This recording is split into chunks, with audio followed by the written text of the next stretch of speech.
Okay, welcome everyone. I now call this meeting of the Somerville City Council to order. Recording in progress. In accordance with Chapter 2 of the Acts of 2023, this meeting of the City Council may be conducted via remote participation.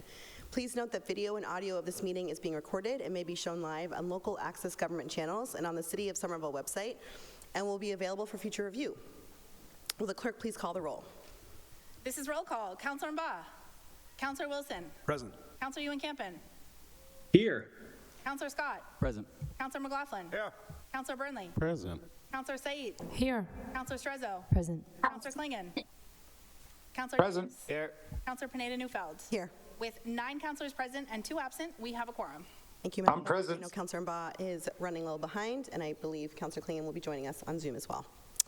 I am present. Rule 32, let it be known that the City Council salutes the flag of the United States of America, and let us recall our oath to uphold the Constitution and the laws of the Commonwealth to the best of our abilities and understanding. We'll begin this meeting with a moment of silence, and I'll ask any councilors who wish to say a few words about members of our community that we have lost. Councilor Burnley.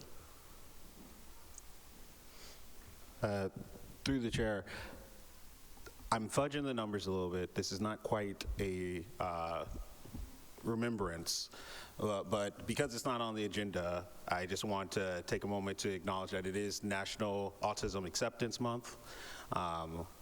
We've heard some really incredibly vile, disgusting language from Robert F. Kennedy, who unfortunately has institutional power at the highest levels in this country right now, and he's used statements that border on eugenics, targeting the autistic community, and I think it's really important that we just uplift those members of our community who are living fulfilling lives. I mean, Somerville is home to one of the stars of this season's Love on the Spectrum, and I asked her about this, and she wanted me to just tell the community that people with autism play sports, they have jobs, they live in community, they write poems, and I think it's really important that we use our voices to speak upon that in this moment. So thanks for indulging me.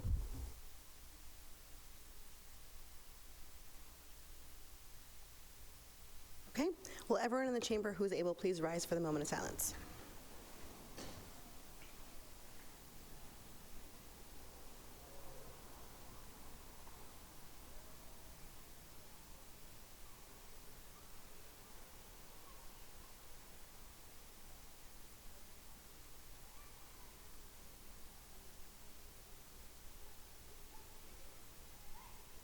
You may be seated.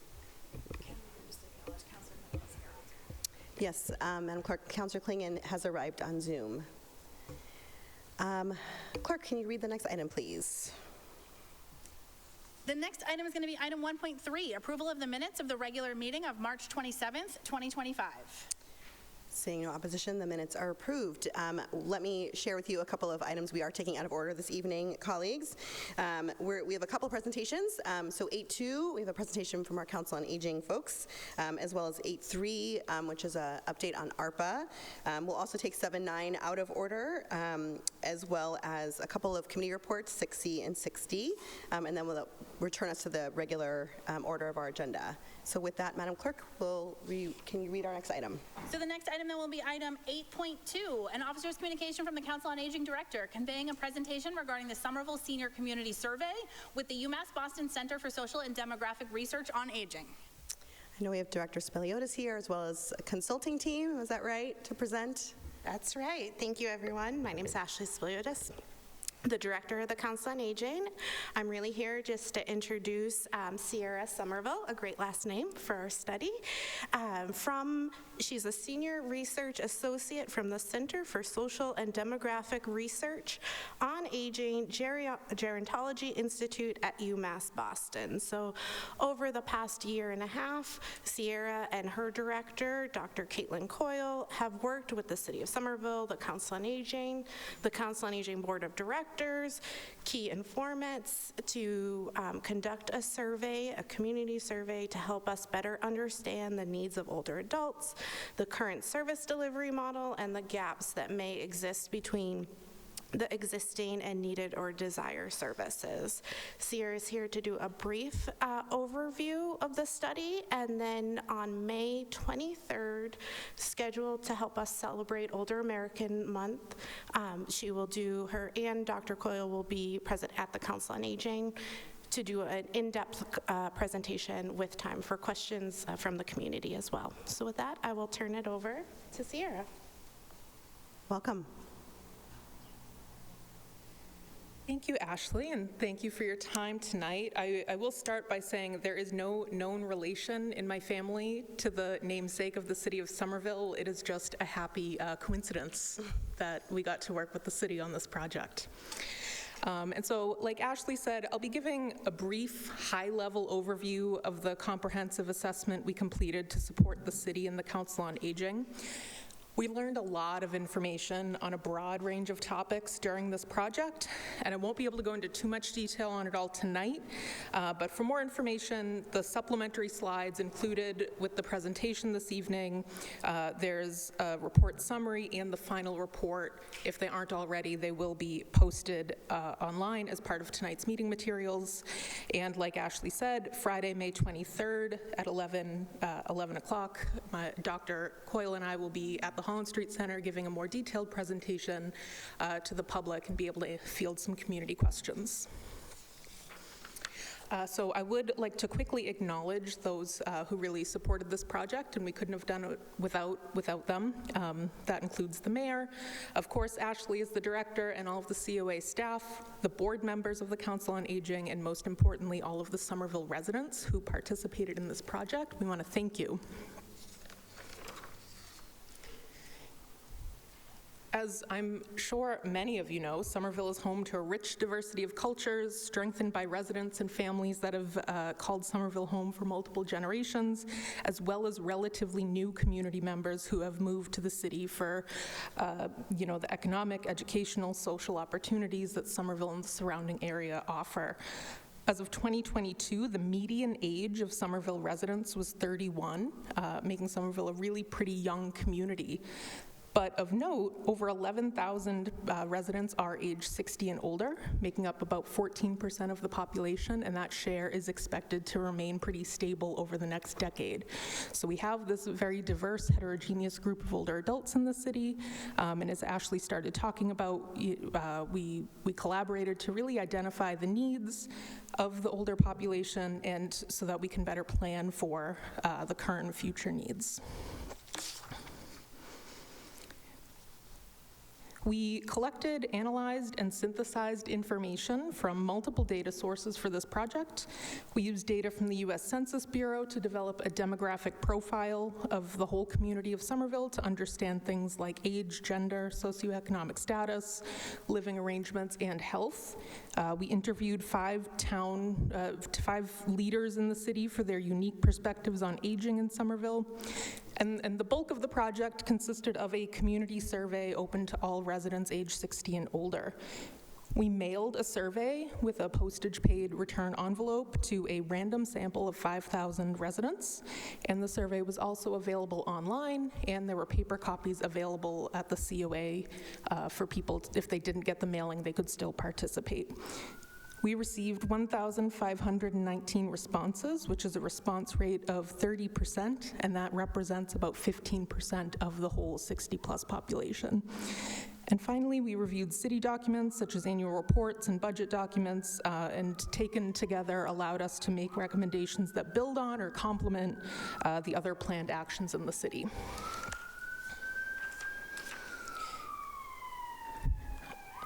Our survey respondents were fairly representative of the population, though we did see some differences. Compared to the age distribution of the local census, we heard from a larger share of residents in their 70s. Compared to data from the U.S. Census Bureau, we did hear from a higher share of older white residents and slightly smaller shares of people who identify as another race, and a slightly smaller share of Hispanic or Latino residents. And before I continue, I'll summarize the key findings, followed by our kind of broad recommendations and a few selected examples of potential action items. All of the data that support our summary statements are in the supplemental slides and can be found in the final report as well. While many of the findings and recommendations that follow intersect with the scope and responsibility of the COA, it is, it's our understanding that responding to the many needs and concerns expressed in the community will require involvement of other municipal offices or community stakeholders, and some will require substantial collaborative effort, which I think is just something to keep in mind as we go through our slides. And so I will start by sharing some key findings and recommendations specific to the COA, and then move on to some topics that are more applicable to the community at large beyond the COA. So to start, awareness of the COA and the perception about who the COA serves are limited. Our survey respondents, among those who never participate at the COA, 41% reported that they don't know what is offered, and 31% reported that they do not need the services offered.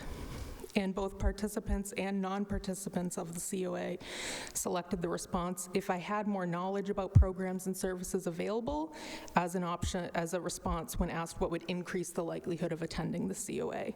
So with that in mind, we recommend focusing efforts on increasing awareness of the COA, and that could include something about, for example, using the town census, the city census, sending a birthday greeting to people when they turn 60 with a personal invitation to engage with the COA as an introduction. And with respect to messaging about the Council on Aging, we suggest using language and marketing materials that really address the misperceptions about who is eligible to be at the COA, that you don't need to have a need. You can, if you are interested in the offerings, you are more than welcome to go. It's not just for people who need it. Next slide, please. Older Somerville residents want opportunities to remain not only physically active, but intellectually and socially active as well. About a third of survey respondents prioritized indoor fitness programs, day trips and excursions, lectures and other one-time education events, and performances as priority areas for program expansion through the COA. And a quarter of non-participants and 35% of current participants would be more likely to participate in offerings if programs and services were better suited to their needs and interests. So again, our recommendation stems directly from that, and in thinking about ways to expand programs and services that really can reach a broader segment of the older Somerville population. Many survey respondents wrote in specific ideas of programs that they would like to see, such as skills-based activities, creative programs, programs designed for men, and that, we have those itemized in the report, and Ashley has, and these can really stand as a good starting point to determine what programs to prioritize in expansion. Next, yes. And our third key finding related directly to the Council on Aging is about its current capacity to serve the diverse needs and preferences of older residents, and that it is limited primarily by space. The COA has seen increased demand for services since the pandemic and is managing wait lists for nutrition services and cultural events because neither the Holland Street Center nor the Ralph and Jenny Center have sufficient space to accommodate current demand. And so our recommendation with respect to more immediate space needs is, we recommend continuing to think about and identify ways to expand providing programs in satellite spaces throughout the community, such as the library, public housing, schools, or looking to expand partnerships with local businesses, restaurants, and places to get programs and activities out into the neighborhoods of Somerville. On the survey, we also aimed to gauge opinions about where and how COA programs should be provided. We asked people to rate their preference on these 3 different scenarios.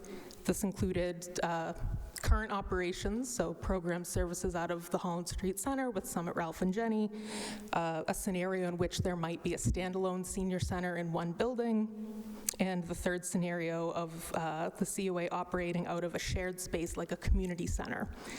And across the board, there was no real clear winner in preferred type of space. Each one was rated pretty similarly, and of note, there were high rates of people saying, "I don't know." So across the board, about 30% of respondents said, "I don't know how I would rate my preference for this."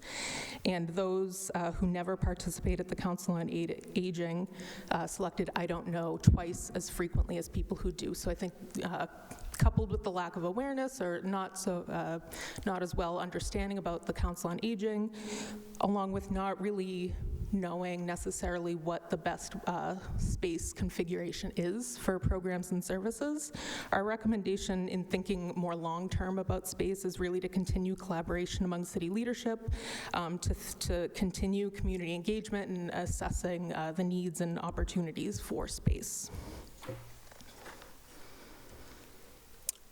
Moving on to our findings that are a little bit more broad and out not necessarily within just the scope of the Council on Aging. First up is around walkability and transportation. Getting where they need to go can be challenging for older residents in Somerville.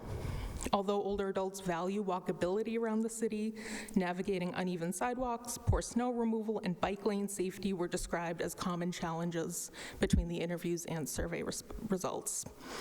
As well, about 23% of older residents who do not drive have had to miss, cancel, or reschedule a medical appointment in the past 12 months due to lack of transportation. And that's compared to 16% of those who drive with some limitations, like they don't drive at night, and just 3% of people who drive with no limitations. We also heard about 21% reported public transportation being unavailable, inconvenient, or unreliable as a primary difficulty.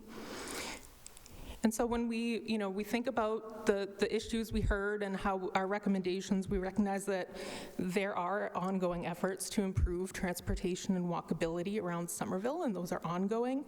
And so we hope that the needs most relevant to older adults and those with mobility limitations that are identified in this report can be incorporated into those efforts.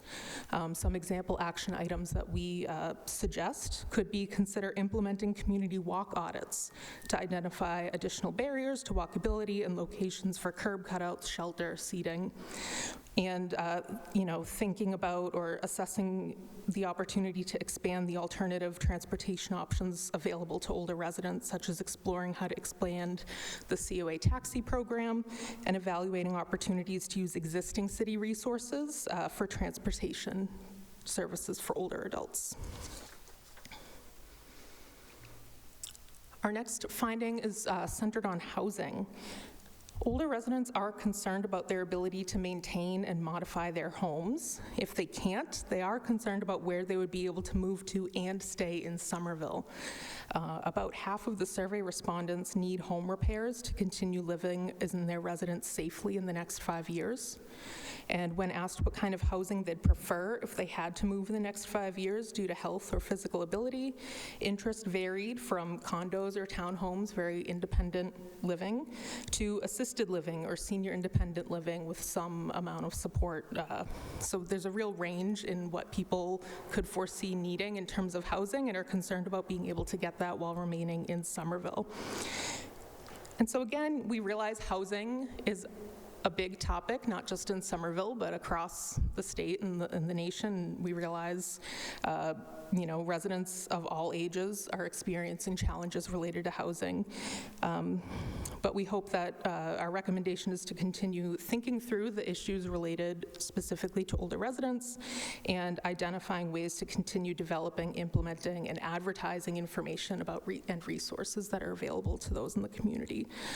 For example, developing ways to connect residents with local handy person services or home repair services, and thinking about the ability to expand the capacity of the Somerville Housing Authority for supportive housing units and increasing case management across buildings.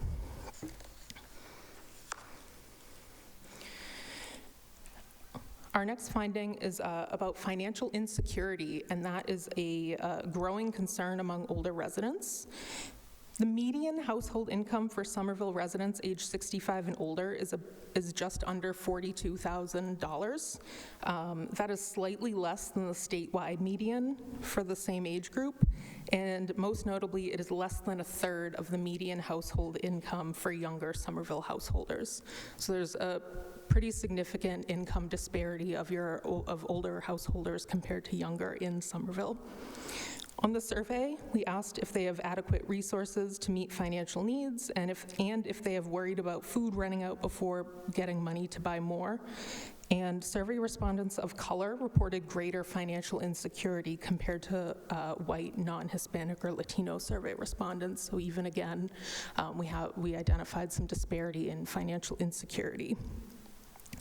Rising costs of rent and property taxes are among the major drivers of financial insecurity in later life, coupled with rising costs of things like insurance, utilities, and groceries, which make being able to stay in Somerville on a fixed income near impossible for many who have called Somerville home for decades. And so our recommendations are centered on, first, bolstering communication and information and access to existing resources and services that already exist in the city, but people may not know about, as well as trying to facilitate new approaches to addressing financial insecurity, thinking about ways to perhaps forge new partnerships with local businesses for senior discount programs, or thinking through maybe some creative ways we can ease some financial burden on older residents.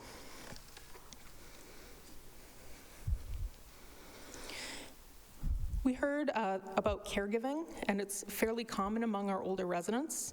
A third of survey respondents reported providing care or assistance to someone with a disability or frailty in the past 5 years, and that was more common among respondents in their 60s, who are also more likely to also still be working.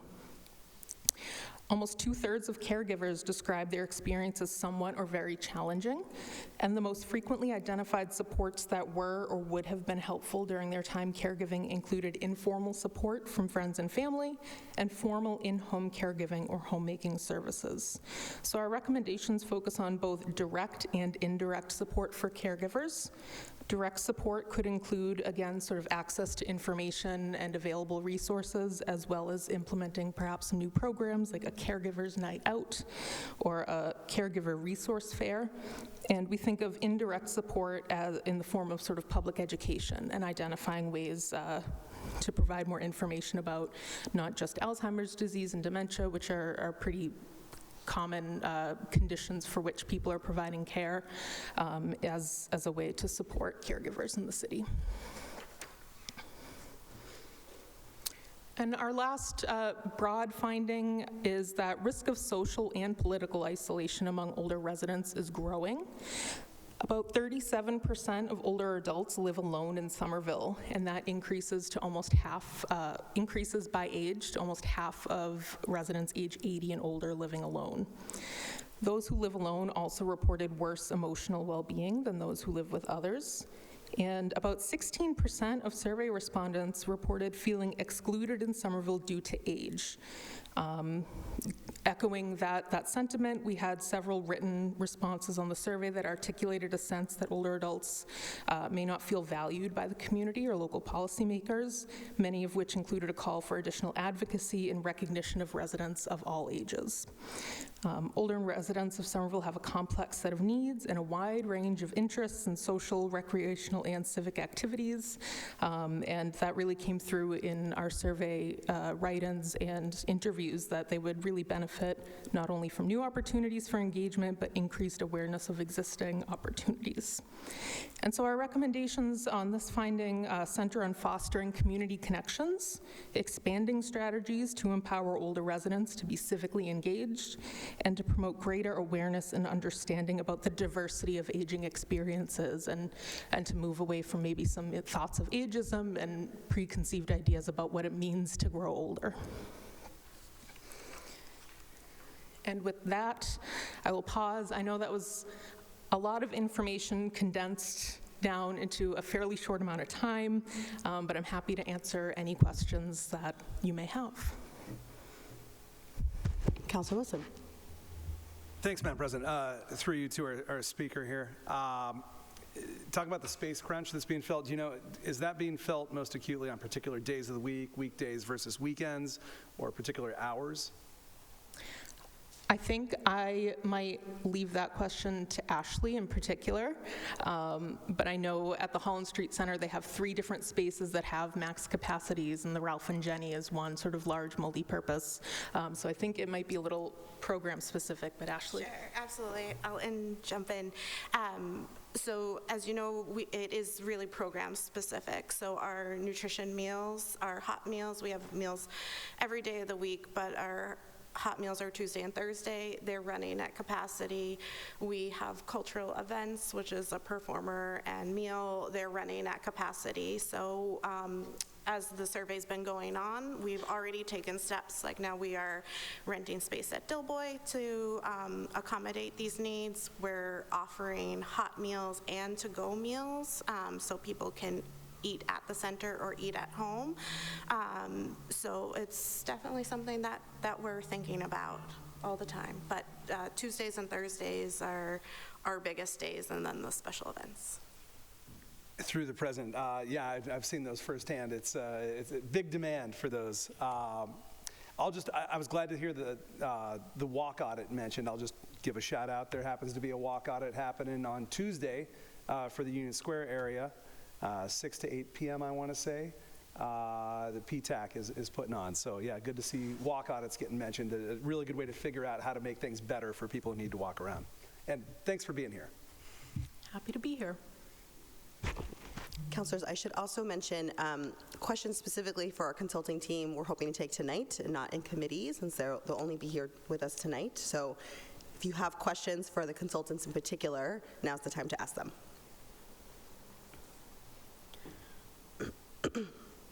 Councilor Chozo. Well, Madam Chair, or Madam President, through you, because to our Somerville representative, you're here, so yes, happy to. And I will be asking if we can send this to the Equity Committee after this study. However, one of the solutions that I have talked over with food insecurity advocates and also with fellow seniors that some who may have answered this study is with food insecurity and rising costs of groceries, inflation, heating, et cetera, and also our nonprofits completely stretched to capacity. And I have had the pleasure of having this conversation as well with our Director of Council on Aging as well. And so I'm pardon me, through Madam President, through Director of Council on Aging as well. This is so not putting on the spot, but I am putting this into the ether as we're having this conversation. One thing that I think in a teach a person to fish or combining resources concept, and the fact that we in the United States are kind of an individualist society, let's call it what it is, we're not really collectivist, we are very much on our own, and community-based is sporadic at times. The concept of both a coupon club or also a collaborative Costco or warehouse club membership. And I've talked about this with food accessibility advocates, like if, to your point, we know we have a seniors that maybe 1 or 2 people households. And we know that the average person saves about 30% by being a member of the warehouse club. And if, bless you, Madam President, and if we have, if we know those costs, or by being a member, it can decrease the terrible costs of groceries. Is it possible to create clubs within the Council on Aging or with our seniors to where, say for instance, I have a 12-pack of noodles, but I'm going to use 2, but we have another member that may want soy milk or almond milk, but won't use a full pack, but you're still getting the discount of that, like some kind of exchange or something, to where food accessibility is still happening, but in a creative way. Is there an appetite within the department, within HHS, within the Council on Aging, to explore creative and not necessarily expensive or budget-straining solutions to this? As we consider all that we see on these pages in front of us, is there a desire to take creative solutions to the next level? That is a great question. I think the coupon club, thinking about the Costco membership, are really great innovative ideas. And I agree, this idea that, there's a lot happening in Somerville, which is really wonderful, and can't say the same for every community that we've worked with, that there are a lot of opportunities for collaboration, that no one department will need to sort of shoulder the needs on their own.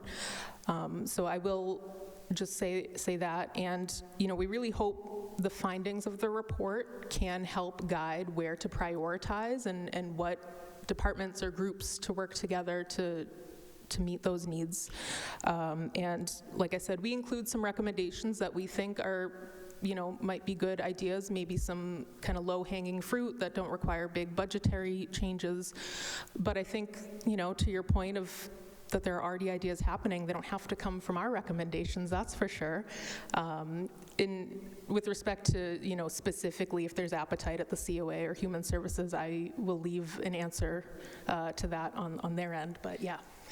I can jump in for you. I think those things are work in progress. So we have, Councilor Stesler spoken about Coupon Club and have tried to implement that, one example, and have learned that the real need is technology assistance to help people put the coupons and use the apps provided for the stores, like Stop and Shop and Shaw Star Market.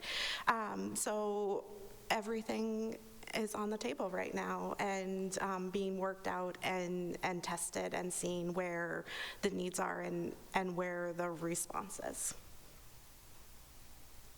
Madam President, if I may. Go ahead. Through you to our director, thank you very much. And yes, I know you to be responsive and you care about those seniors. That is clear, and I appreciate that. And yes, and I appreciate you even just listening to that.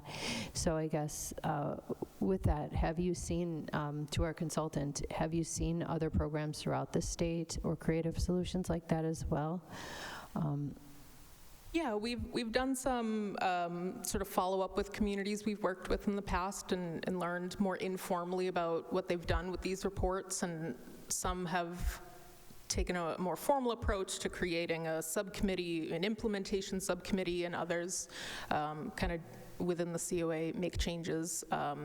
So yes, in short, we've seen some creative solutions, and I think we include, as appropriate related to these findings, we include some of those in our recommendations, but we've said this to Ashley before, but even after the report's done, we're done here tonight, we'll do our presentation on May 23rd, but we're just at UMass Boston, we're not going anywhere. So if as collectively you are working on food insecurity and you think, have other communities done couponing clubs? We are still here as a resource, and we can share more of our experiences and think about a community that has done something similar. So we will still be in communication and can support with some other ideas and peer examples. Madam President, through you to our consultant, thank you very much. One more thought on when we talk about transportation, because transportation is something I hear a lot about from our residents and the inability to be able to get around sometimes.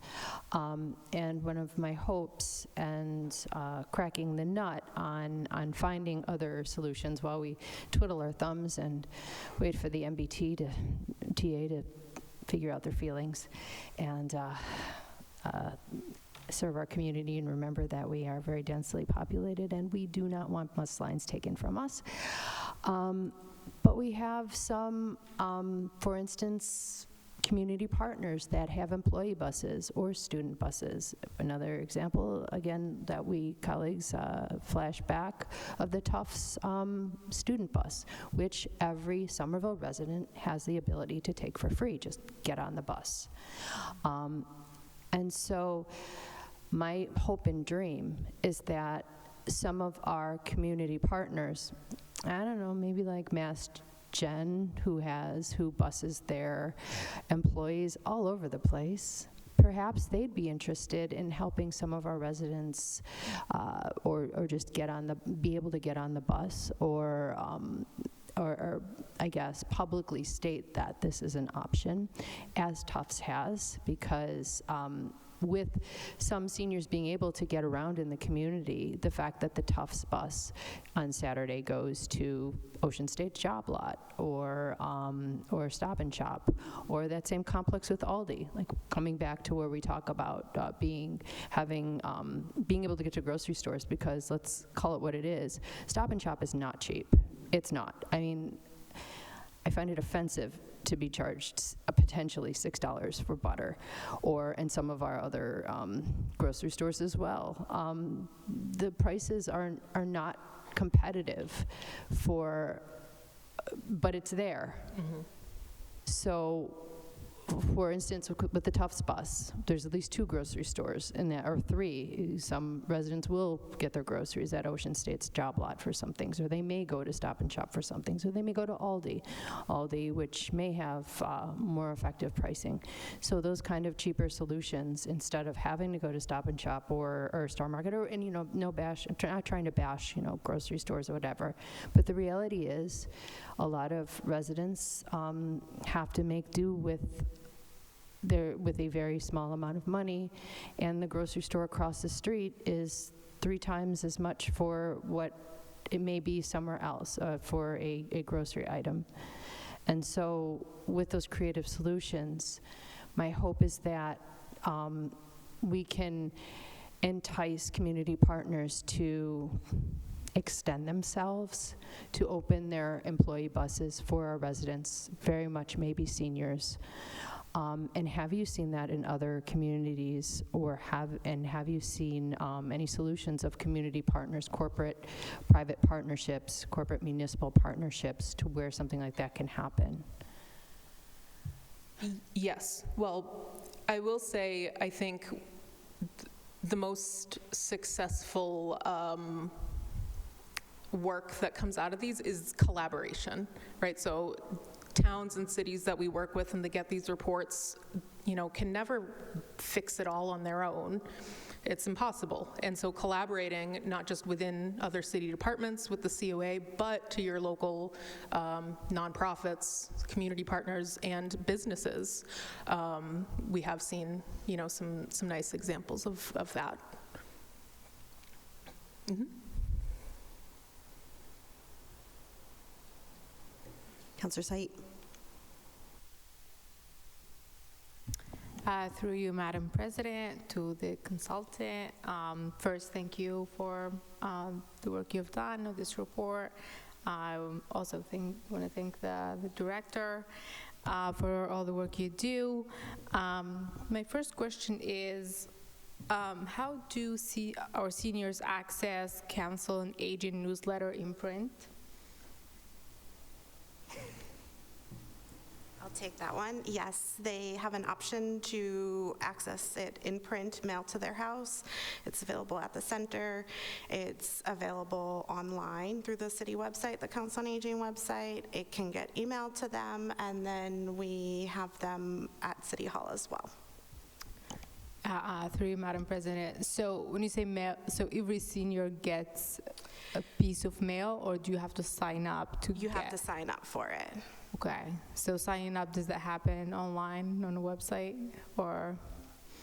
They can sign up through email to one of the staff, or call in, or when people drop by, or it can be suggested by staff. So if somebody, a lot of times people will come in and say they're turning 60, they want to know about the services, then they get an automatic offer, but it has to be participant agreed upon. Okay, thank you. Yeah, I'm just trying to think about the outreach part, because as one of the solutions this report is proposing is expanding outreach and efforts. So the question there is how is the Council on Aging planning to do that? I know you're already doing a lot of work there, but one thing I've heard while canvassing during my campaign is we just don't know that these things exist. And it seems like this is not something new from this report. It's something we're dealing with. So just to, the question is like, how are you planning to expand the outreach and the efforts? Sure, I think there's a lot of ideas out there. For instance, we have worked together with the city's communications department and sent out a yearly mailer to every senior in Somerville. That's when budget allows.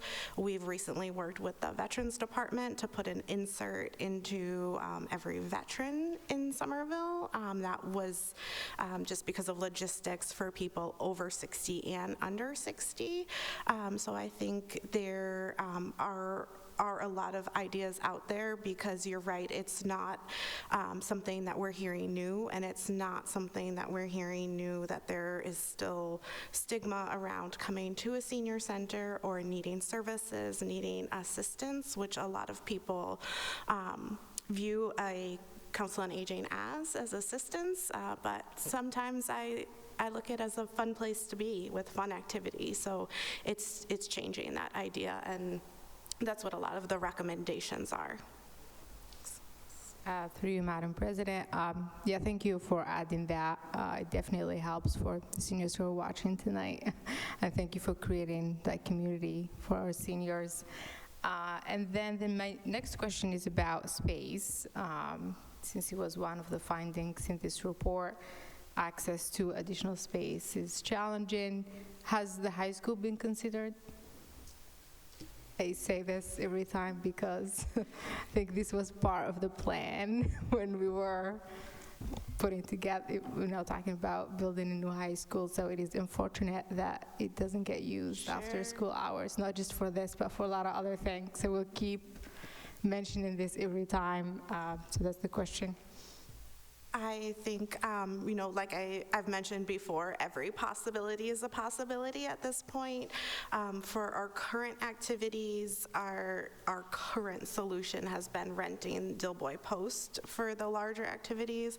Another solution has been offering, especially with the fitness classes, expanding it, doubling the class offering, so going from 1 yoga class to 2 yoga classes, partnering with Parks and Rec to offer more engagement and more fitness classes that way. So I think the high school is definitely something to look into, but it's one of many options for it. Okay, thank you. But it sounds like no ask has been made regarding using the high school so far. So far, there has not, because the activities that we need the space for are during the day, during the school hours primarily, and our activities where we're bringing in bands or musicians, and then we're bringing in outside food. So logistically and space-wise at the same time, it's been fulfilled by Dilboy. Okay. Yeah, through you, Madam President. Yeah, thank you. Thank you for that. And my last question is, are there specific findings in this report that we've known to be ongoing issues? I know the space is probably one, and also the outreach part. Well, I guess another way of asking it, what are the things that are new that we learned from doing this report? That is a very good question. Frankly, I will say I learned a lot personally about the city of Somerville and older residents. I would say one of the most striking things to me was around the income and financial security, that there's such a disparity in income among older adults and compared to other householders in the city.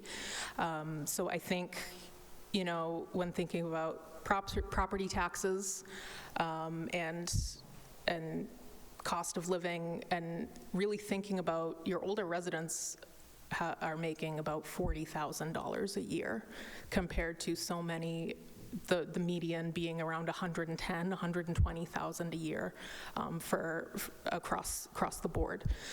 So I would say that was one of the most striking findings on my end. Yep, thank you. Councillor Scott. Thank you, Madam President. Only $40,000 a year. That sounds bad. Thank you, Master Somerville. I appreciate this. I just had one question through the chair, which is on page 71, there's a note about expanding capacity of the Somerville Housing Authority for supportive housing units and increased case management across buildings. Is there any more like specific policy proposal there, or a mechanism that's recommended here? In short, no.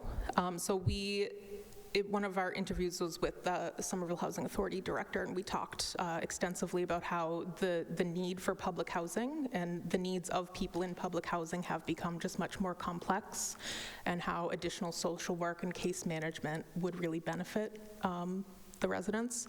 And so, you know, when we are recommending that, we're not necessarily recommending do that.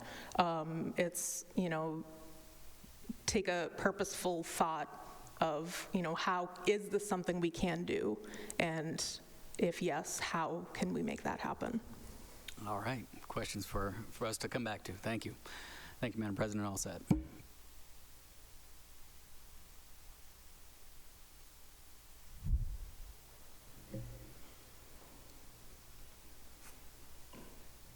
Okay. I don't see any other questions. Sounds like we want to continue the conversation. Councillor Scherzo, it would be with city staff only, not with the consultants, if we send this to Equity. So why don't we send this to Equity, Madam Clerk? And thank you so much for coming. Thank you. Appreciate your time. Let's read the next item.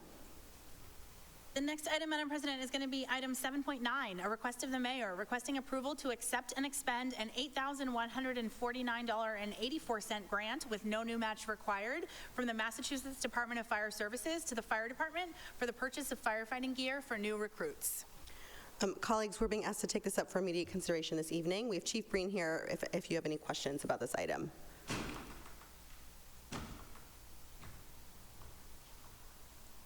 See, Councillor Burnley. Through the chair, thumbs up.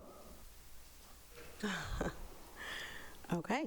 Seeing no questions, this item's approved. Do we need a roll call for this? No, but we'll lay it on the table for approval. We'll lay it on the table for approval. Next item, Madam Clerk.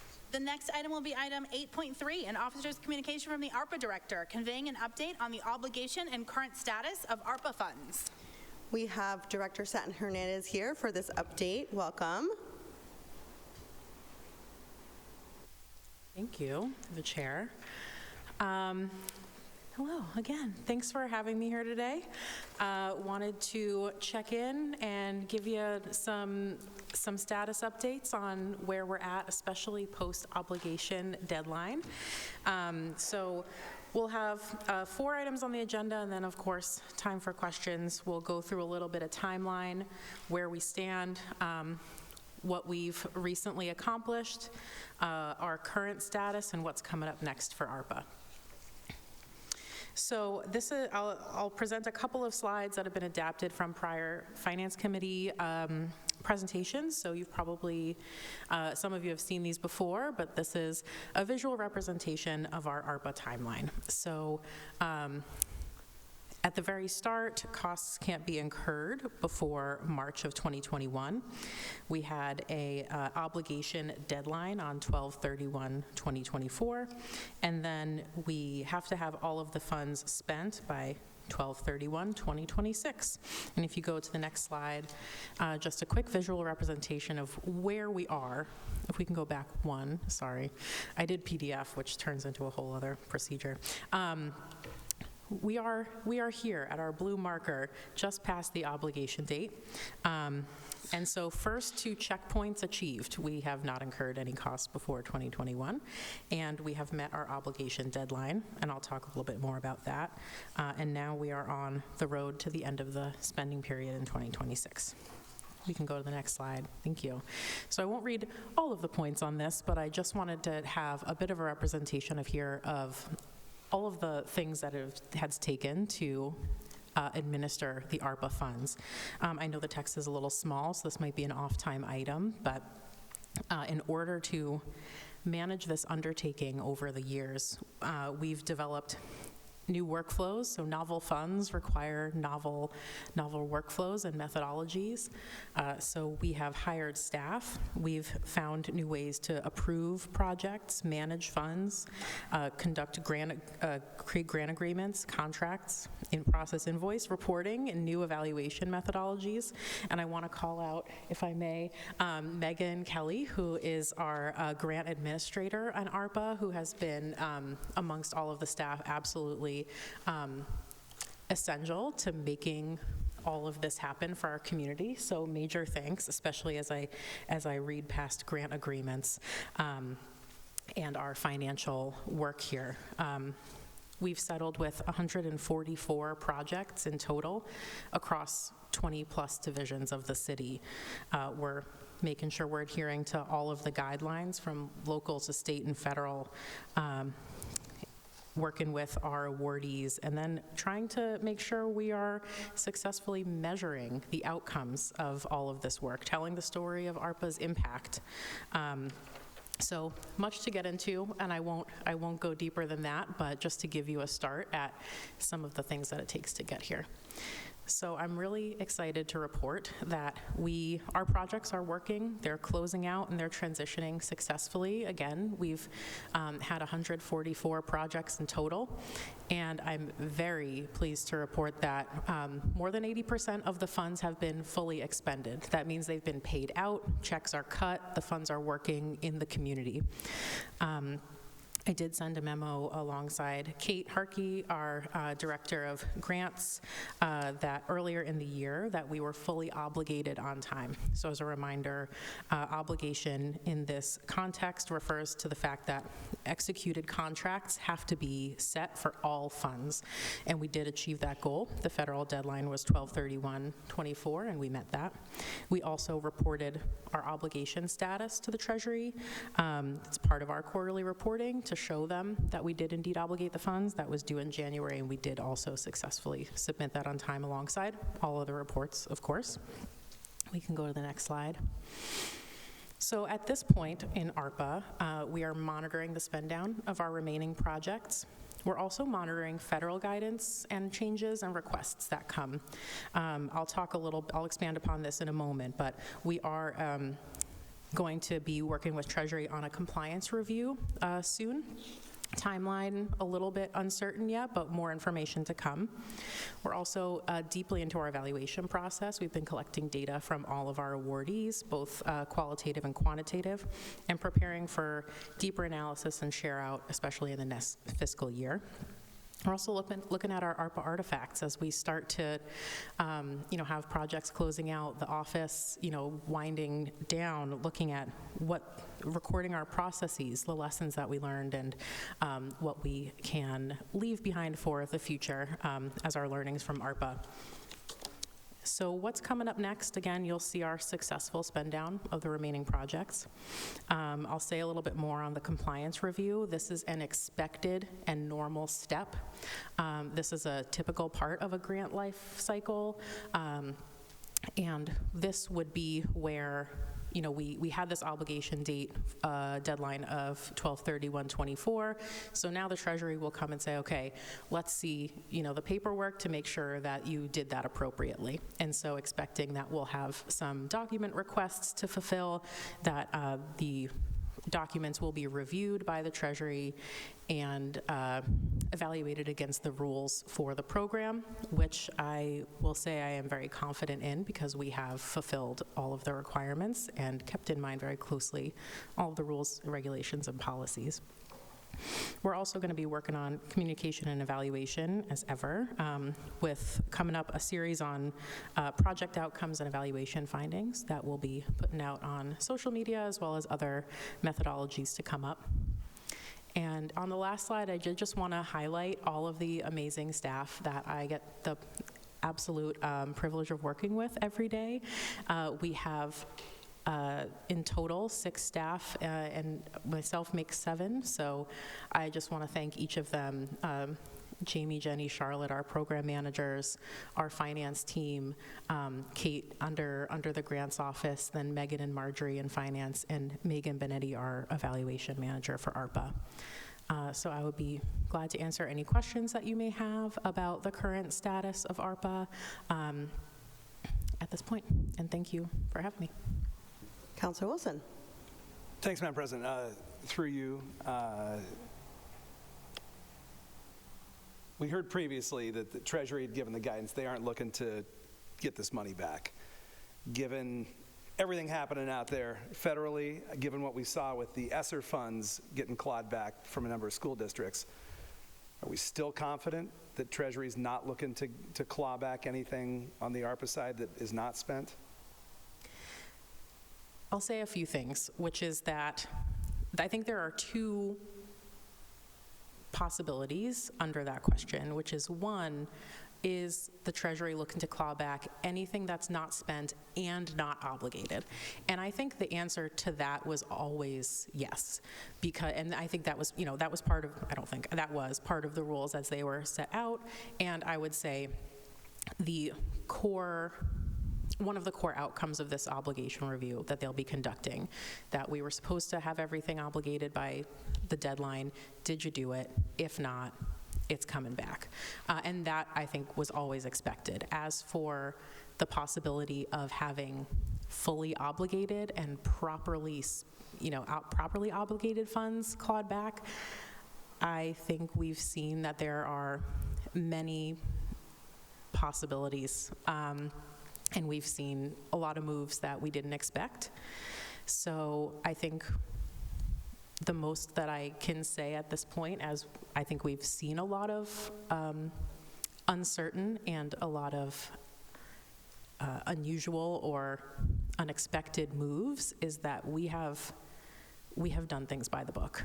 And I think that's the strongest asset, one of the strongest assets that we have, is that we have obligated everything by the rules. We have done everything on time. We have met all of the requirements as they were laid out. If the Treasury chooses to change the requirements, that's a different story, but we have followed the rules as they were available at the time. And I think that's one of the best protections that we have. The other, I would say, is our city staff and our colleagues, that we are ready to, we want to defend the great work that's been ongoing. We have all of the funds tied in legally binding and executed contracts. And I think we hope for a degree of security in that. Madam President, one other question through you. We'd heard previously in finance, if things go weird and funds that are expected to be, funds that are obligated are unable to be spent as anticipated, that there has been flexibility to reallocate those toward an already approved project. Are we looking specifically at Flex ARPA rental assistance as a very worthy recipient of anything that comes back in?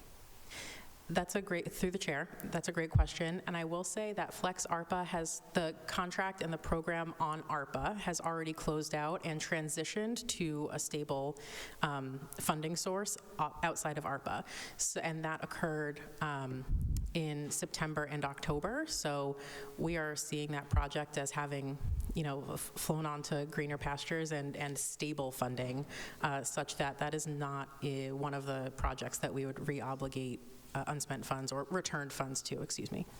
All right, Madam President, I just asked because I was asked by a member of the community about that possibility just today, so it's good to know that information. I'll just say thank you for coming here and updating us periodically, and for all the work that you all did with ARPA. It's a huge undertaking, obviously a whole division here created just for this one purpose, so thank you. Through the chair, thank you.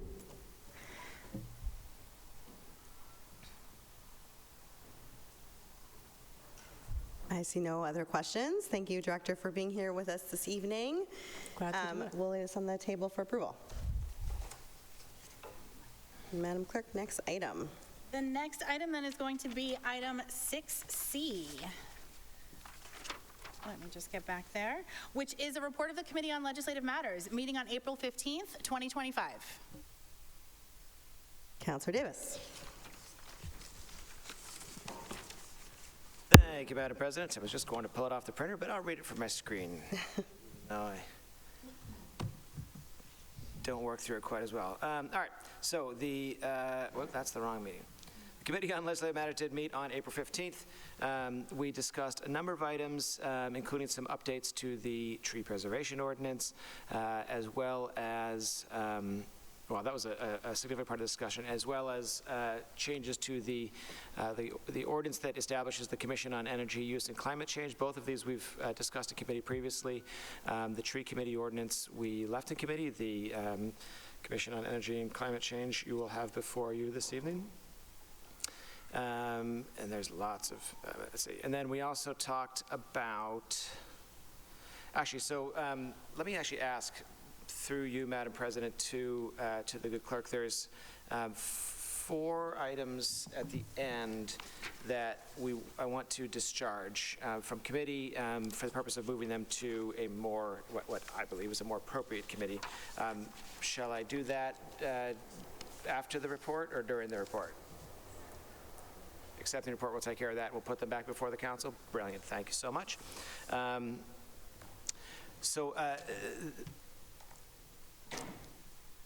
That's the crux of the discussion. In my report of the last meeting, I went through the details of the changes to the what will now be called no longer be called the Commission on Energy Use and Climate Change, and the changes that were Brendan Salisbury, our legislative and policy analyst, and Director Blaze from the Office of Sustainability and Environment worked on, as well as representatives from the Law Department worked on some additional changes, both reflecting responses to our previous discussion, as well as just some drafting improvements, a lot of drafting improvements that we felt were in good shape. And so ultimately, we adopted those, and in a tedious exercise of legislative process, one by one, reading every word out, and recommended that be approved as amended by the committee. And I think that's all the detail I'm going to go into for now. If there's further questions, I'm happy to talk about the other items. As I mentioned, the change to the tree committee, the tree ordinance remained in committee because there were some additional questions. I hope to have that on the agenda for next Tuesday. And with that, and as I said, we then also heard motions to move 4 items out of committee. So I will request that the report be accepted as submitted, and then I can explain the thought on those 4 items if that pleases the President. Questions? Okay, committee report is laid on the table for approval. We got to roll call it. So on the report of the Legislative Matters Committee, Councilor Mba, Councilor Wilson, Yes. Councilor Ewan-Campen, Yes. Councilor Scott, Yes. Councilor McLaughlin, Yes. Councilor Burnley, Aye. Councilor Said, Yes. Councilor Strezzo, Yes. Councilor Klingon, Yes. Councilor Davis, Yes. Councilor Pineda-Neufeld. Yes. With 10 councilors in favor, none opposed, and 1 absent, that committee report is approved, and that does indeed place a number of items before the council, starting with 4 items that were recommended to be discharged without a recommendation. Madam President? Councilor Davis. Thank you. So there's, as the clerk said, there's actually a bunch of items that we will have before us now that I didn't get into, some of which I didn't get into detail in the report because I thought we could talk about it now. There's 3 items that I think are best placed in finance. They're 24-1686. That is that the solicitor confirm whether an LGBTQ legal services stabilization fund can be created. And 25-0270, conveying the cost of changes to identity documents in support of item 25-16 1686. And then finally, for my recommendation to, or my request to move to finance is 25-0336. That is, this is Massachusetts Transgender Political Coalition submitting comments regarding that item 24-1686, the creation of an LGBTQ Legal Services Stabilization Fund. When we get into talking about stabilizations fund and such, that's usually the purview of finance. I did have a conversation with the good chair of the finance committee, and he agreed that made sense to discuss in his committee, so I would ask that those be referred to finance. And shall I continue to the next item then? Okay, those items will be referred to finance. The final item for moving to a different committee is, bless you, item 25-0379, that the Director of Inspectional Services enforce Section 11-111 of the Code of Ordinances. This is registration of the maintenance of vacant property in light of a recent collapse of 316 Somerville Avenue, given that this doesn't really have to do with establishing or amending an ordinance, more sort of the public works aspect of enforcement. I thought that might be better discussed in public works and public utilities, so I would request that that be moved to that committee if it pleases the council. Councilor McLaughlin. On that, Madam President, I just had a meeting with local businesses today about this issue and wanted to submit an order. I don't have to. Could I send this to Public Health and Safety for discussion? Let's send that to Public Health and Public Safety. Very well, and I believe, Madam President, then there's, in addition to the item that I mentioned regarding the change of name and restructuring of the Commission on Energy Use and Climate Change, there's actually two items that we discussed in committee, adopting provisions of Massachusetts general laws to accept the terms of state statute to impose a 3% fee on short-term rentals. This is largely an administrative process. It will, as I said, impose a community impact fee. I had requested this go to legislative matters because I just wanted to understand the interplay with our short-term rental ordinance.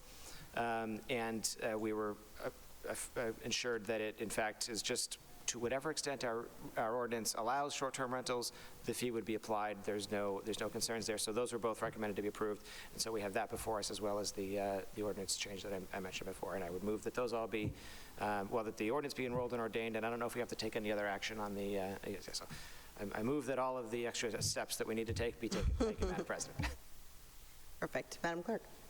All right, so this is 4 separate roll call votes, enrollment and ordainment of the ordinance, and then the 2 acceptances of Mass General Law do need to be taken up separately because they need to be done in sequence. So starting with item 25-0257, enrolling the amendment to sections 2-304 to 2-310 of the Code of Ordinances for the Commission on Energy Use and Climate Change.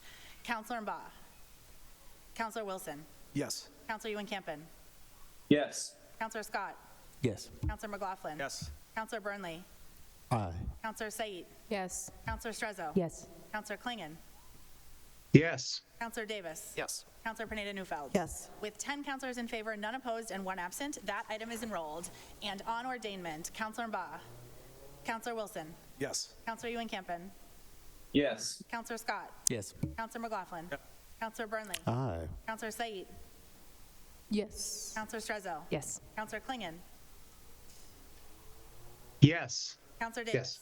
Yes. Councilor Pineda-Neufeld. Yes. With 10 councilors in favor, none opposed, and 1 absent, that item is ordained. The next item then before the council is going to be item 25-0483, acceptance of Mass General Law, Chapter 64G, Section 3DA. On that item, Councilor Mba. Councilor Wilson. Yes. Councilor Ewan-Campen. Yes. Councilor Scott. Yes. Councilor McLaughlin. Yes. Councilor Burnley. Aye. Councilor Said. Yes. Councilor Strezzo. Yes. Councilor Klingon. Yes. Councilor Davis. Yes. Councilor Pineda-Neufeld. Yes. With 10 councilors in favor, none opposed, and 1 absent, that item is approved. And 25-0484, acceptance of Mass General Law, Chapter 64G, Section 3DB. Councilor Mba. Councilor Wilson. Yes. Councilor Ewan-Campen. Yes. Councilor Scott. Yes. Councilor McLaughlin. Yes. Councilor Burnley. Aye. Councilor Said. Yes. Councilor Strezzo. Yes. Councilor Klingon. Yes. Councilor Davis. Yes. Counselor Pineda Newfeld. Yes. With 10 counselors in favor, none opposed, and 1 absent, that item is approved. All right, Madam Clerk, next item. The next item is item 6D, a report of the Special Committee on School Building Facilities and Maintenance, meeting on April 14th, 2025. Counselor Davis. All right, thank you, Madam President. Do them all here. The committee did meet on that date. The primary topic of discussion was the Janie Smithers pool. Pool talk, as it were. There were a number of items on the agenda that were all taken up together.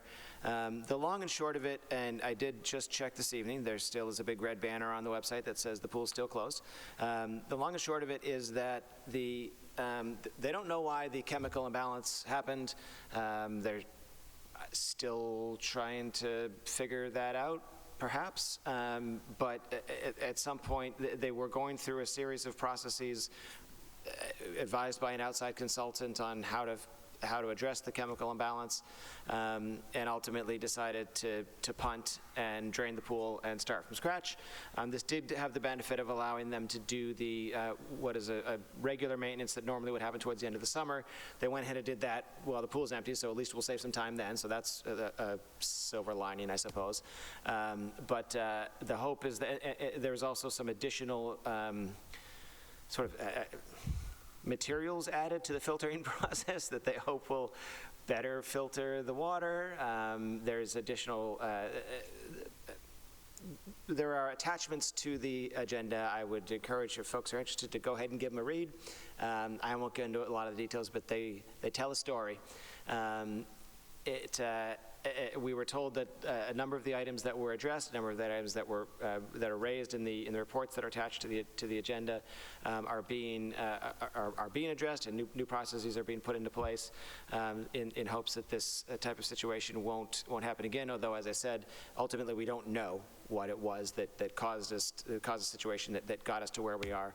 But they certainly found plenty of things that seemed ripe for improvement, and so. We'll hope that happens. We'll hope that things work once we get all the water back in the pool, and we won't have to have this situation again. We did also discuss the specific topic of communication. I'll note that as I at the beginning of the meeting pulled up the website just to see, let me just double check and make sure find whether the pool is still open or not. The first website that I got to didn't say a word about it. It was the third or fourth website that came up that has the banner across the top. That's the Recreation Department website, by the way. So if that seems to be the definitive source. Don't look at the school department's website. So that's about it. That was pool talk. It was. I won't speak for my colleagues, but I left just tired. It was a. I will say. It was clear that the members of the administration, the directors that were there, also felt frustration with the process and a clear desire to not have this happen again, and an understanding that it's not acceptable, and no knock on the hard work that they're all going through and putting in to try and keep this from happening again. But it's frustrating that we just keep having so much issues with this pool. I think the word was it a finicky pool? I think it was the description that was made. It's just a finicky pool. I don't know what that means, if that's an industry term. It's not my area of expertise, but I guess it's just something about this facility makes it continuously interesting. So that's all, Madam President. With that, I request that the report be accepted as submitted. Councillor Scott. Thank you for that thorough report. And yeah, boy, this document attached to the last meeting is interesting.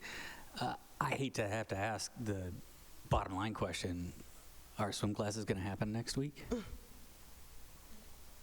All right, I guess we'll all stay tuned. You said the rec page, homepage. To you, Madam President, yes, the Department of Recreation page, big red banner at the top, closed until further notice. So that's what you know. What I know. All right. Oh, well, then I will keep looking for a puff of black smoke or white smoke in the sky to find out if the pool is open. Thank you. Blue smoke, maybe, for the pool being open. Any other questions? Okay, that report will be laid on the table for approval. next item. And that is going to return us to the regular order of business. And item 4.1, an order by Councilor Said that the Director of Mobility update the traffic signal equipment at the intersection of Rogers Avenue and Boston Avenue. Councilor Said. Through you, Madam President, can we send this to traffic and parking? Yes, we'll send this to traffic and parking. Councilor Burnley. Thank you. Through the chair, I'd like to actually make a motion on a resolution, the text of which the clerk has, but that I will read into the record, and sponsor someone to speak about the important issue of CPR in schools, someone who's virtually here. But first, I'd like to read in a resolution in support of CPR, which I believe the full council received previously. Whereas heart disease is the #1 cause of death in the United States and second leading cause of death in Massachusetts. And whereas heart disease, including coronary artery disease, heart failure, and arrhythmias, significantly increase the risk of cardiac arrest, a condition in which the heart suddenly stops beating due to an electrical malfunction. And whereas cardiopulmonary resuscitation, CPR, together with an automated external defibrillator, is the most effective way for bystanders to help someone in cardiac arrest by allowing blood to continue to flow to vital organs while the AED restarts the heart by restoring its normal rhythm.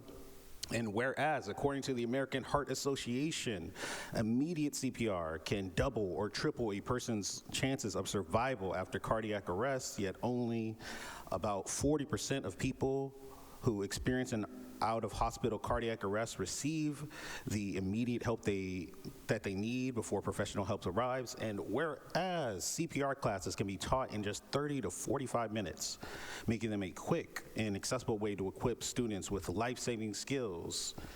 And whereas 41 states have recognized the importance of CPR training by mandating it for their high school students, making Massachusetts just one of 9 states in the nation that does not have this graduation requirement. And whereas Massachusetts legislators have introduced 5 bills that seek to make CPR and AED training a requirement in high schools across the Commonwealth, including Senate Bill 447, Senate Bill 456, House Bill 556, House Bill 572, and House Bill 750. Therefore, be it ordered that this council go on record in support of the aforementioned bills to ensure high school students receive CPR and AED training equipment, equipping the next generation with life-saving skills, and be it further ordered that the city clerk send a suitably engrossed copy of this resolution to the Somerville State House delegation on behalf of the entire city council. And with that, if my colleagues would not mind indulging me for a bit longer, I would like to sponsor Nyan Sapers, who should be in the virtual waiting room. Councilor, before we do that, so there's some looks of confusion. So the motion on the table is to add a late item, which is why we wanted to read the resolution out loud. As a reminder to my colleagues, late items should really only be used for items that could not have been foreseen before tonight's meeting and must be addressed prior to the next meeting. It's not supposed to be used for items that we as a body may forget to submit on time.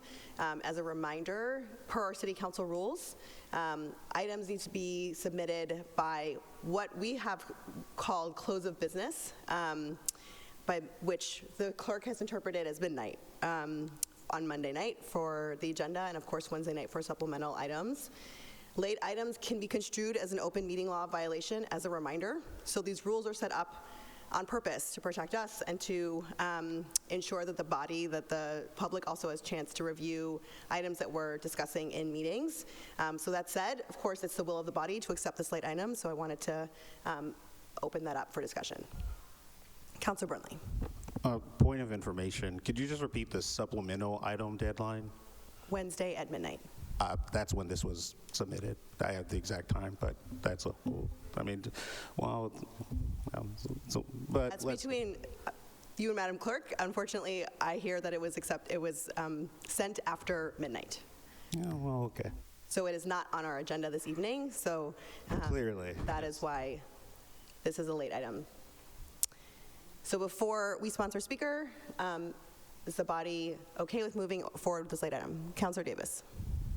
Thank you, Madam President. I appreciate you reminding us of the policy and the rules, and certainly I completely agree. As you noted, it's late items are an exception that are that should be taken narrowly, so that we don't have a situation where we're in violation of open meeting law, the purpose of open meeting law, to inform the public of what we're going to be talking about.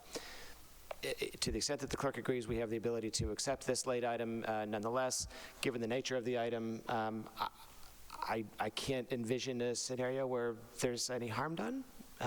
So I certainly have no objection, but I certainly, I say that with full appreciation of your reminder of the rules and the reasons therefore. Thank you.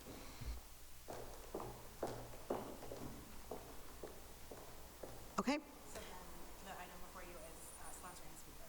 So then the item before us is sponsoring speaker. So if the body is okay with the sponsorship of the speaker, and sounds like Councillor Davis wants to sign on to the item. Councillor Burnley. Oh, Councillor Wilson would like to sign on as well. Yep, sponsor Nyan Sapers. Good evening, council members. I'm Nyan Sapers, a junior at Harvard and co-founder of the CPR Ambassador Program in partnership with Crimson EMS, which is Harvard's EMS organization, and the American Heart Association.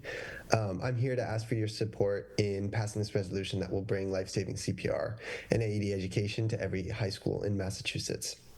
Each year, more than 350,000 Americans suffer out-of-hospital cardiac arrest, and fewer than 12% survive. But we know that bystander CPR can double or even triple a victim's chance of survival. Yet in Massachusetts, Massachusetts is only one of 9 states without a mandate for CPR instruction as a graduation requirement in high schools. That means countless young people graduate without these critical skills. Last fall, our CPR Ambassador Program trained over 60 high school students to serve as peer instructors. To date, those ambassadors have led more than 20 school-based trainings in their schools, reaching over hundreds of their classmates, lobbied at the State House for the CPR legislation, partnered with local EMS agencies to raise awareness among schools and the general public. We've seen firsthand how quickly students learn and how proudly they carry their new skills into homes, sports fields, and public spaces. Our proposal is simple and cost-effective. It would incorporate a 30 to 45-minute CPR/AED session into existing assemblies, health classes, or PE, equip each classroom with an inflatable mannequin for about $40 or durable multi-mannequin sets at around $2,000, investments that can last a decade or more, and 2 out of 5 bills would establish grant programs that will ensure all schools, regardless of budget, will participate. City council resolutions matter. When a city like Somerville speaks with one voice, it demonstrates to the legislature that this isn't just a statewide priority, it's a local imperative. We've already seen momentum build. Boston, Cambridge, and Lowell have passed similar resolutions, helping pave the way for their state representatives to champion mandatory CPR education. By adopting this resolution, you'll empower students with the knowledge to save a life, strengthen community resilience and public safety, and send a clear message to the State House that it's time for Massachusetts to join its peers in equipping every graduate with life-saving skills. On behalf of Crimson EMS, the American Heart Association, our dedicated CPR ambassadors, and the countless residents you serve, I urge you to pass this transformative resolution for Massachusetts. Thank you for your leadership and for ensuring that when seconds count, Massachusetts students will be ready. Thank you.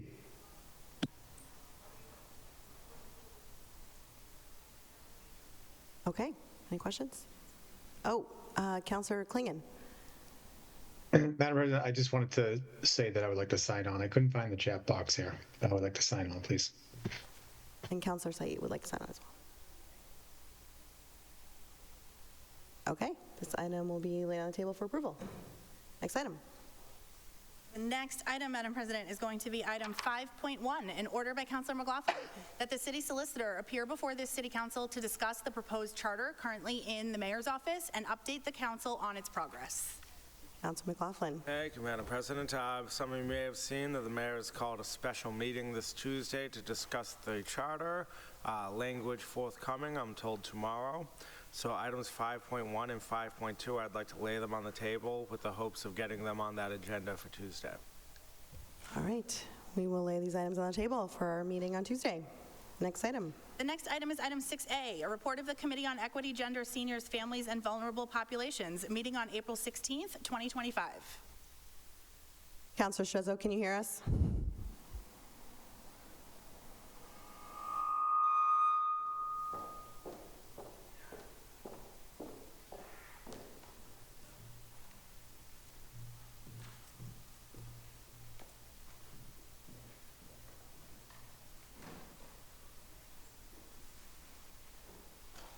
Colleagues, we had a firm hour-long meeting last week in equity. We kept it tight. It was awesome. We talked about hockey, and unfortunately, we didn't have, we had Councilor Davis save the day. He was able to make it and discuss in equity what's going on with the potential for a girls' intramural hockey program. We had a parent advocate and awesome hockey advocate, Annette McKee, come and speak to us in committee and talk about the bias that young girls face in the sport of hockey and in co-ed sports. She talked about the barriers like fees, equipment, and cultural barriers that families face when trying to enter the sport, and the goal that they envision to create this youth hockey program is to eventually lead to a varsity high school team. The level of skill needed to compete at that level needs to be fostered from a young age, and that's why this potential program is so important in Somerville. It is a gender and an equity issue. We had some members of the city there. We had Director Yurkis and Director Singh.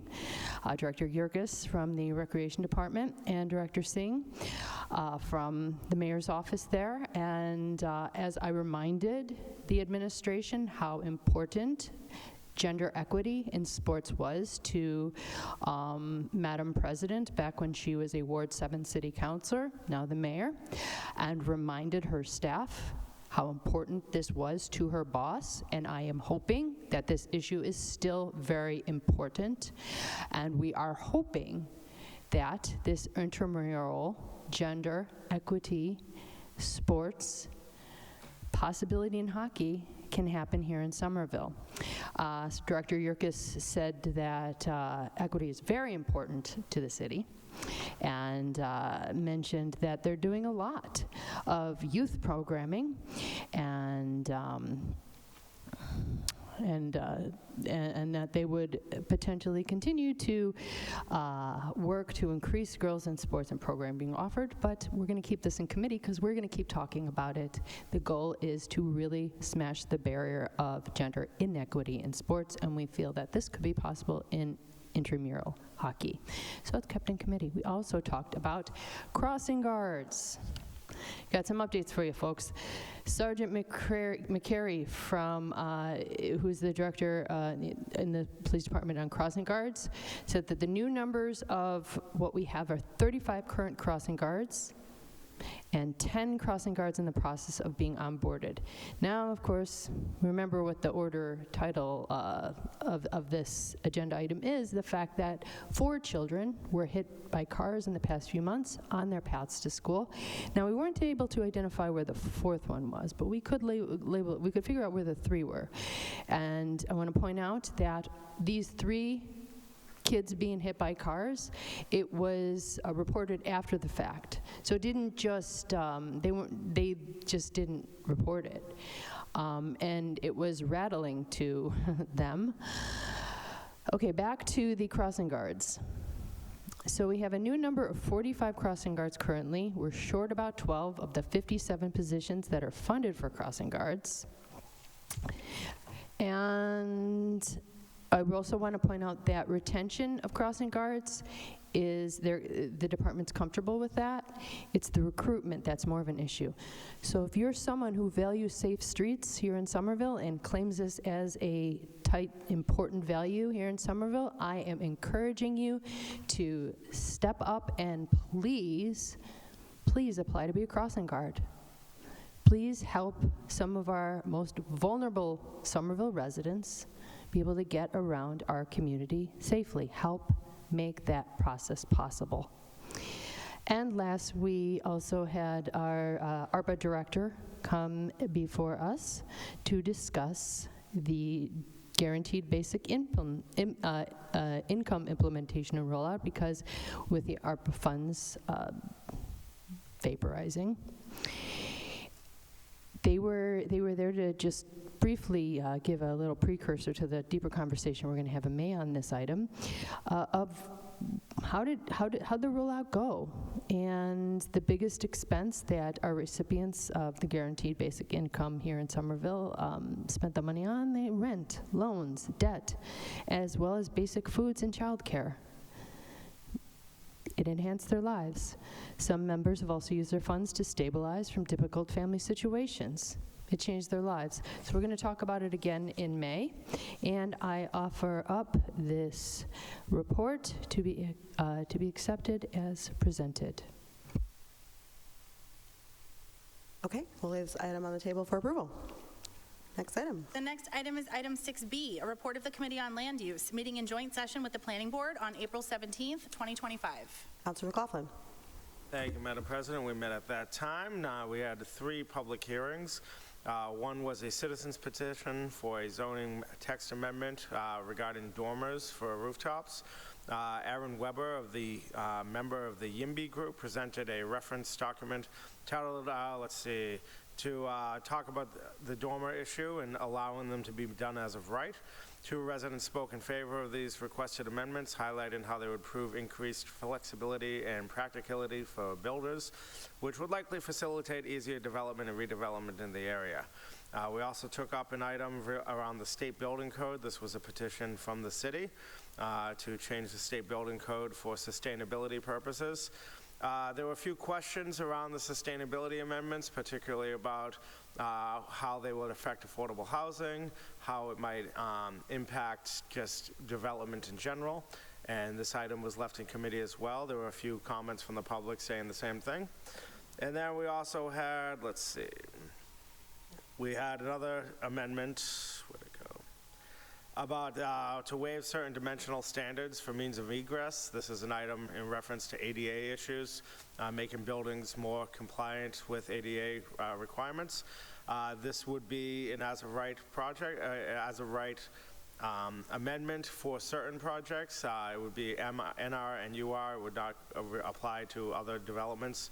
And the city explained this is to make sure that larger developers don't have a loophole to exploit this in order to get around, bad notes today for me.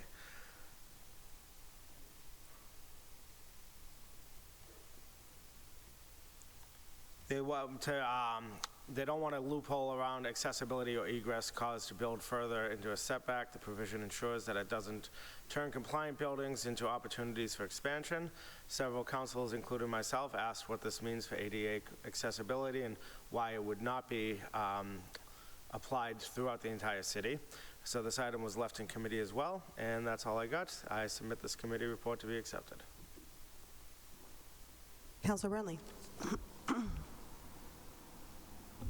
Through the chair to the councilor from Ward 1, just a quick question about the egress item.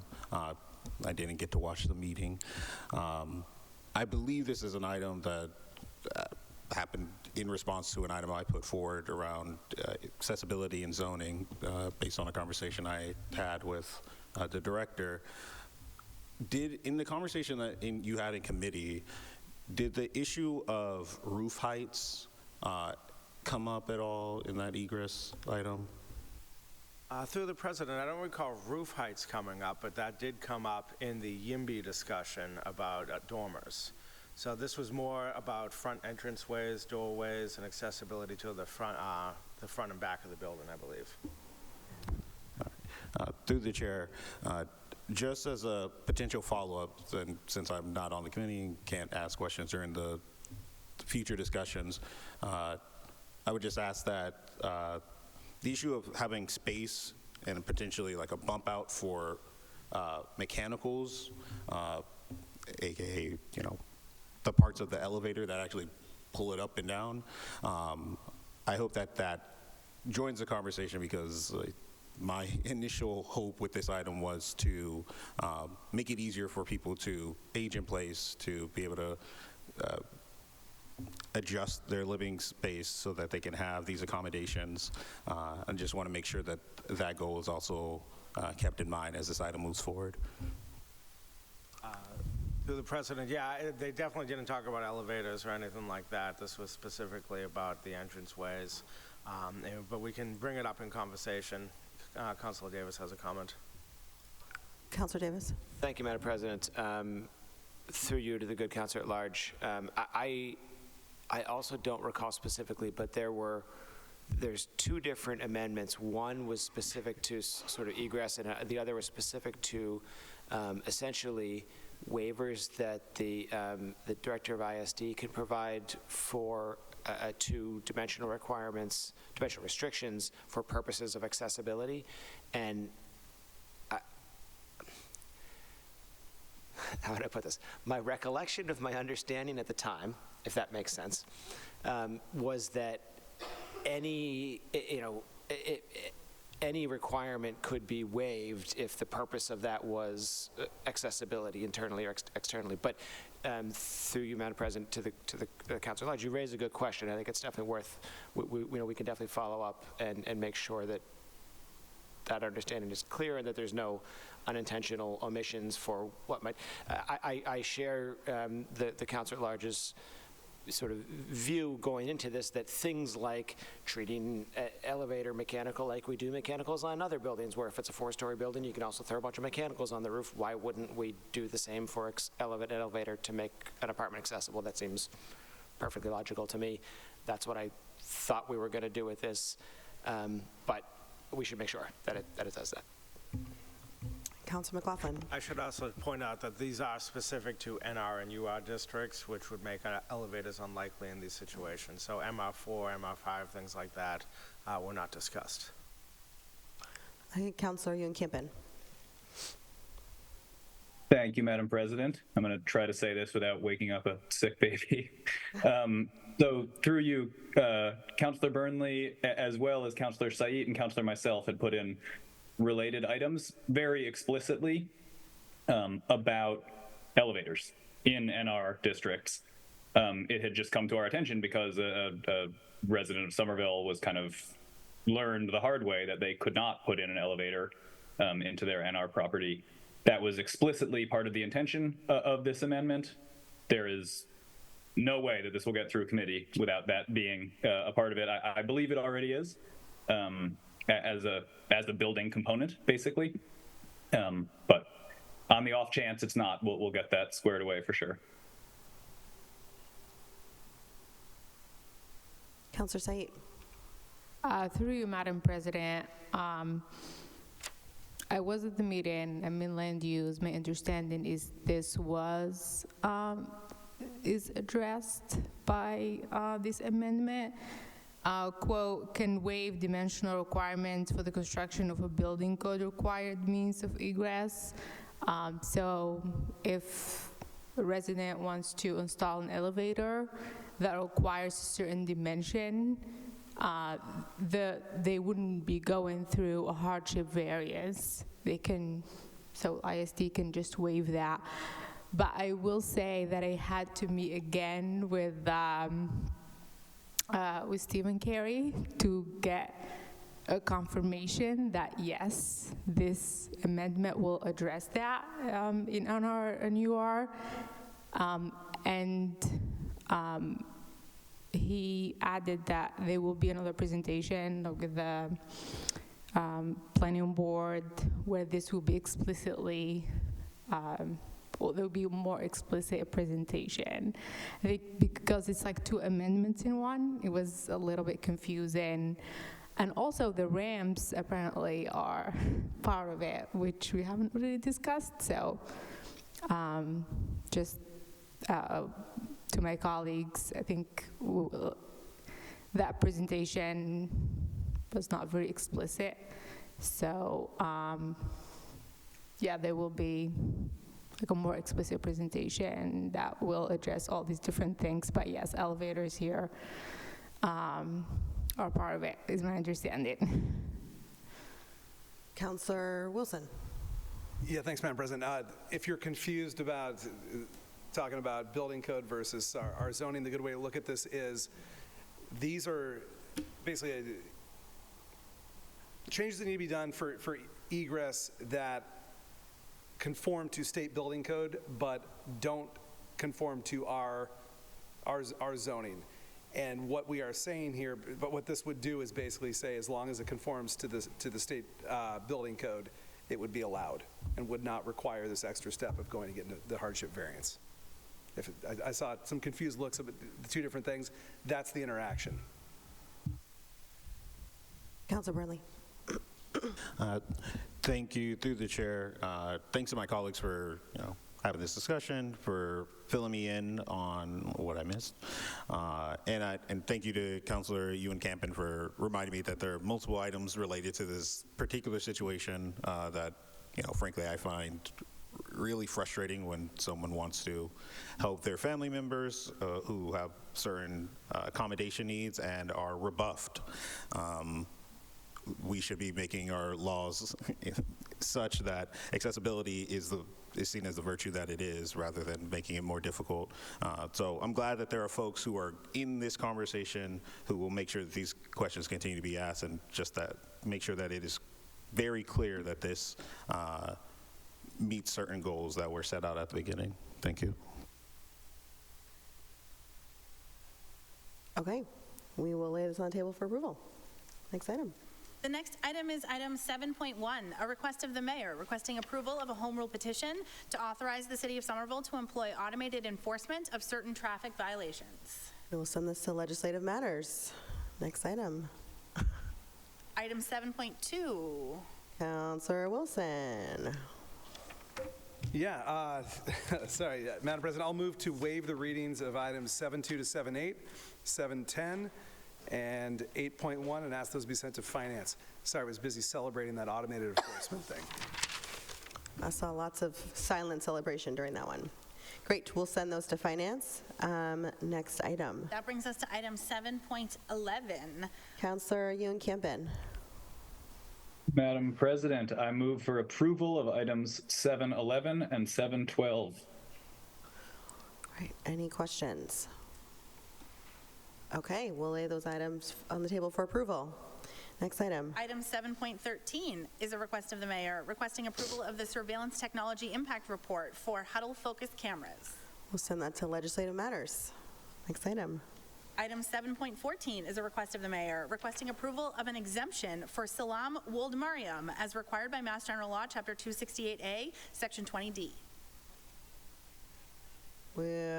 Councilor Wilson. Madam President, looking at the attachment here, this was signed by the employee back in February, was signed by the director in March, and is only before us now here in late April. I'm curious, why is it taking so long to get people paid like this? Is there someone here from the administration who can speak to that question?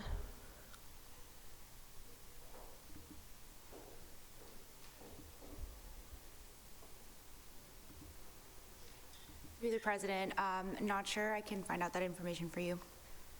Madam President, I don't mean to make a whole big thing. It would just be nicer to see these things moved along. This is someone who coached my daughter in futsal this winter. It's for that work, and it'd be nice to see him receive his stipend in a more timely fashion. Thanks. Agreed, Councilor. Thank you. This item will be laid on the table for approval. Next item. Item 7.15 is a request of the mayor requesting approval of an exemption for Aaron McGovern as required by Mass General Law, Chapter 268A, Section 20D. Okay, we will lay that item on the table for approval. Next item.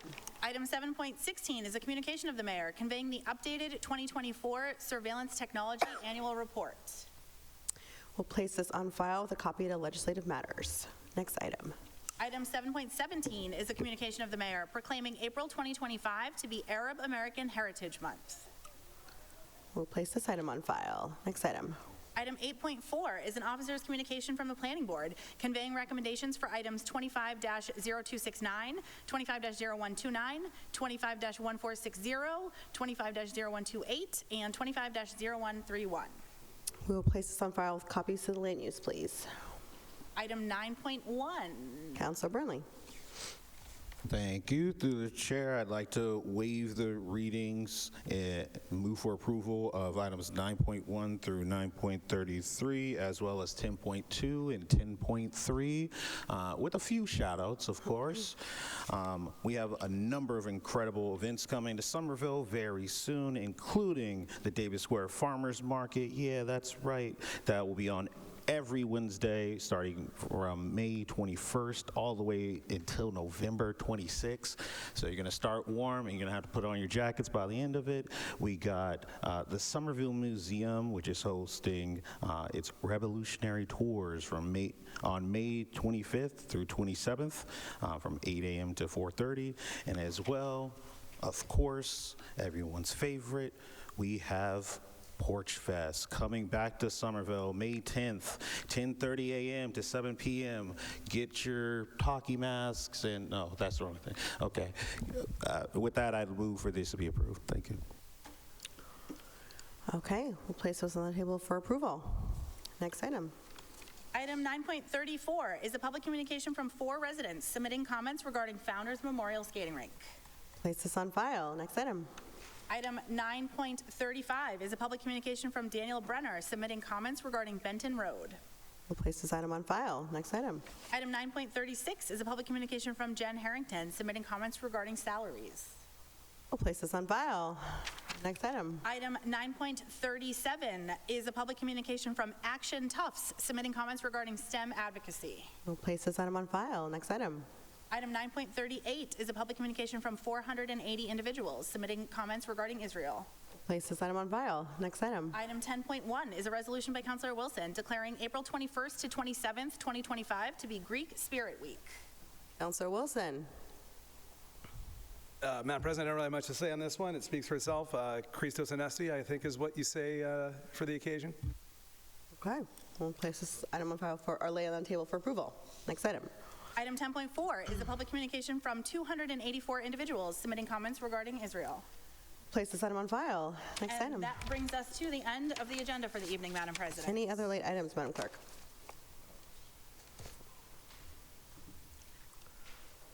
Madam President, I see no further items before this council. Okay. Oh, can we take the items off the table for approval? We can indeed. So on approval of items 1.3, 4.1, 6A, 6B, 6D, 7.9, 7.11 to 7.12, 7.14 to 7.15, 9.1 to 9.33, and 10.1 to 10.3, and to place on file items 7.16 to 7.17, 8.2 to 8.4, 9.34 to 9.38, and 10.4. Councilor Mba. Councilor Wilson. Yes. Councilor Ewan-Campen. Yes. Councilor Scott. Yes. Councilor McLaughlin. Yes. Councilor Burnley. Aye. Councilor Said. Yes. Councilor Strezzo. Yes. Councilor Kling. Yes. Councilor Davis. Yes. Councilor Pineda-Neufeld. Yes. With 10 councilors in favor, none opposed, and 1 absent, those items are approved and placed on file as indicated. Great. Councilor Wilson moves to adjourn. And on adjournment, Councilor Mba. Councilor Wilson. Yes, please. Councilor Ewan-Campen. Yes. Councilor Scott. Yes. Councilor McLaughlin. Yes. Councilor Burnley. Aye. Councilor Said. Yes. Councilor Strezzo. Yes. Councilor Klingon. Yes. Councilor Davis. Yes. Councilor Pineda-Neufeld. Yes. With 10 councilors in favor, none opposed, and 1 absent, this council is adjourned.